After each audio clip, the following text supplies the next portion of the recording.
Hello mga sisang lods! For tonight's video ay talaga naman ako ay nabudol. Dumating nga pala yung ating parcel from Shopee. Alam nyo na, basta talaga mumurahin yung bibilin mo, talagang ganon din yung pagdating. Pero iba kasi yung nasa picture mga sisang lods, tsaka yung natiita ko din sa mga reviews, maganda naman siya. Pero bakit ganon dumating sa akin? So, eto pala yung bagong map sa Shopee ngayon mga sisang lods. Yan. Sobrang liit. Ayun, maliit siya. Akala ko kasi medyo malaki siya. Pero pagdating sa akin, nagmanga ako. Bakit mas maliit yung kanyang box? Yun pala. Ito pala yun. Nako, parang iba yung pinadala nila kaysa sa mga review na pinakita. Ako naman nabudol nga talaga ako. Pero sa paggamit naman mga sisalots, actually nasubukan ko na siya.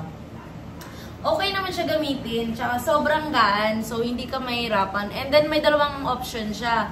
Pwede kang mag-wash, sa kabila naman is dry. Tingin ko, hindi ito siya pwede pang, pang heavy duty, pang tiles lang talaga siya. Pero parang iba talaga to mga sisanlods. Kaya, iisipan ko kung anong review bibigay ko dito. Kasi iba yun eh. Ang nandun sa picture, meron siyang nandun dito, iba dito. Tapos tinignan ko talaga, bakit parang magkaiba na ko? Talaga naman itong mga modus ng mga seller na ito.